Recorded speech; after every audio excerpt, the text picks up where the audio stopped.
The Adventure of Bertram, Sanderson-Dalby and the Helmsloch Manor Ghoul.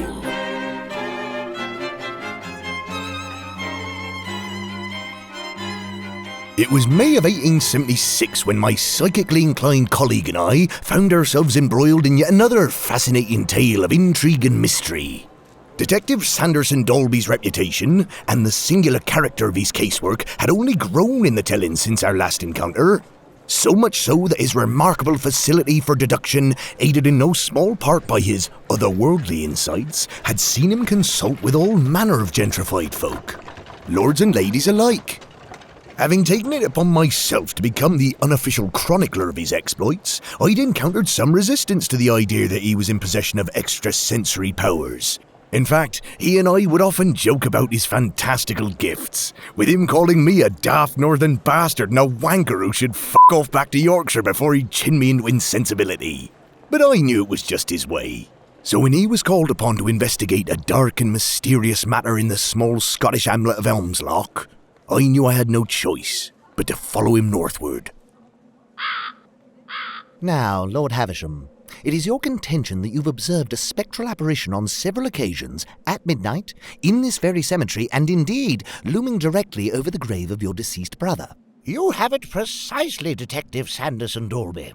Following my brother's passing 2 months ago, he having died without wife or child, it naturally fell to me to take up the running of his various estates, including the small manor and grounds in Helmsloch in which we now crouch, observing the estate's cemetery from behind this bush. Quite.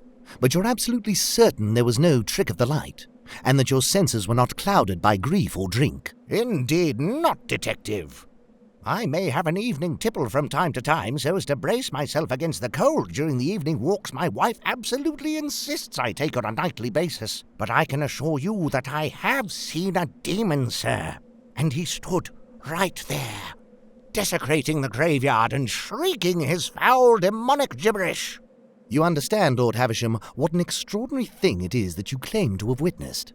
I need to rule out any chemical impairment of your perceptions, and then there's the niggling question of your obvious physical decrepitude and the impact these myriad impairments may be having on your senses. I say, Detective, I may well be advanced in years, and my sense of hearing and to a greater extent smell may have gone to buggery, but I can assure you that my sight remains every bit as keen as it was when I was a nipper.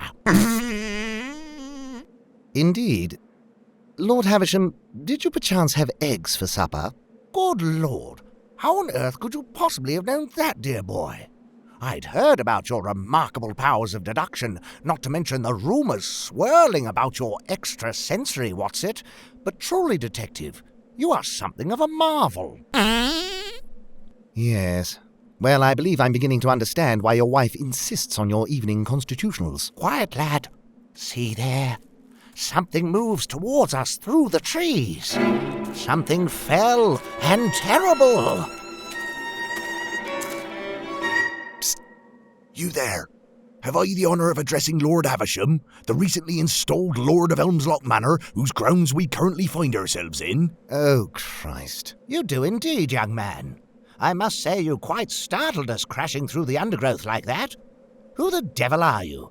And what business have you roaming my grounds on this, a night of grim portents? Begging your pardon, your lordship, but did you say us? I certainly did, my boy, for you find me in the company of the noted detective and rumoured psychic, Bertram Sanderson-Dalby. I have asked you repeatedly, Sergeant, to refrain from such impertinent outbursts. I'm afraid it's just Senior Constable now, sir. I am not remotely surprised. I say, Detective, it might have been prudent of you to inform me that one of your colleagues was prowling the grounds of my estate. I can assure your lordship that I was entirely unaware of his presence. Well, in that case, you'd better explain yourself quickly, Constable, or I shall rouse my gamekeeper and have you escorted from the grounds at rifle point. Don't go arousing the gamekeeper on my account, your lordship. I had no nefarious intentions poking about your grounds beyond coming to the aid of my long-time colleague here. To my aid, the very notion. Well, capital. And now that your erstwhile collaborator has joined us, Detective, might we turn our attention to the quite ghastly matter at hand? With great pleasure, Lord Havisham. Incidentally, how the devil did you find me, Senior Constable? Well, sir, I've been observing your methods of deduction and peculiar powers of intuition at close hand for a while now, and taking advantage of circumstance and carefully weighing and assessing all the pertinent facts, I reached the inescapable conclusion that you journeyed to Scotland in pursuit of a near insoluble mystery. And what, pray, were these circumstances you managed to take advantage of? I overheard your clerk muttering about Helmsloch Manor while he was making his toilet. What on earth would possess you to follow my clerk to the lavatory? Quiet, fools. The hour is upon us. The Ghoul approaches. Dear Lord. Behold, the fell demon, the scourge of Helmsloch Manor, the apparition whose frightful visage has haunted my dreams and stalked my family's ancestral grounds these past benighted months. Would his lordship be referring to the naked gentleman urinating against what appears to be your late brother's headstone over there? Gentlemen be damned, sir. I see only a foul servant of Beelzebub. Look how the vapours of the pit billow all about him. It's cold. We are outside, and the gentleman's micturation is steaming against the frozen evening air. But the demon's head is entirely wreathed in flame. He has a ginger beard. But what of his foul demonic gibberish? Do you mind telling me why you boys are watching me take a piss? I mean, I know it's big and all, but it's hardly the only cock in this graveyard. I can assure your lordship that the naked gentleman is speaking vulgar but entirely decipherable English. Aye, I expect I'm a wee bit crass for the thicket full of fucking perverts over there. But, sir, how do you account for that foul, sulphurous odour? Oh. Though he is quite remarkably unattractive, I can assure your lordship that he is thoroughly human.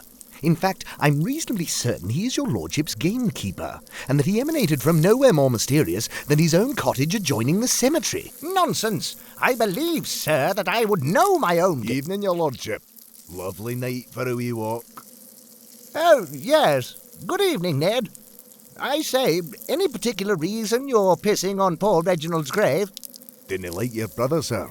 He's a bastard. Very well. Don't let us interrupt you. Nay, fucking bother, your lordship. Well, demon or not, sir, it's evident to me that the keenness of eye required to penetrate such a masterful disguise is surely... It is evident to anyone with eyes to see that this is nothing more than a naked man with an unkempt beard muttering profane pleasantries as he urinates against a tombstone. It's hardly an impenetrable disguise.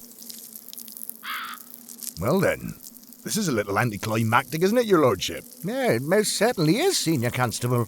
And here we are lugging this bloody great barrel of holy water about, not to mention all these twice-blessed wafers and Lord knows how many Bibles. I told you those were completely unnecessary. Well, I just thought that if I were to share an adventure with a psychic detective, there might be cause to... He's a fucking psychic, Paulus, now, is he? I have suggested nothing so patently fucking ridiculous. Looks like I'm near the only one with his hand in his cock tonight, eh? Don't let the demon inside your head, sir. We still believe in you, don't we, your lordship? Oh, my word, yes. Absolutely, dear boy. We still believe in you. Believe in yourself, sir. Believe in yourself. Believe in yourself. Believe in yourself. Believe in yourself, sir. Believe in yourself. Shut your fucking mouths. Oh, all right. I apologize for my outburst, Lord Havisham, but I'm quite understandably frustrated after being faced with yet another mystery entirely unworthy of my mettle. Perfectly understandable, dear boy. Though your gamekeeper has been pissing for an uncommonly long time. Yes. It's almost unnatural. I'd wager he could piss for another hour. A sovereign says he'll not last another minute. A sovereign, is it now? Stand back, boys. I'll get me shoulder right into it. You're too rich for my blood, I'm afraid. My family's been practically bankrupt for generations. Senior Constable? It turned out that Lord Havisham's gamekeeper was to make fools of us all, and cost me and my esteemed colleague a pretty penny into the bargain. And believe it or not, it was only the first time we were to be outfoxed by a Scotsman with a capacious bladder.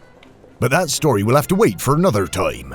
I hope you'll join me again for more adventures in the life of Bertram Sanderson-Dalby, the psychic detective.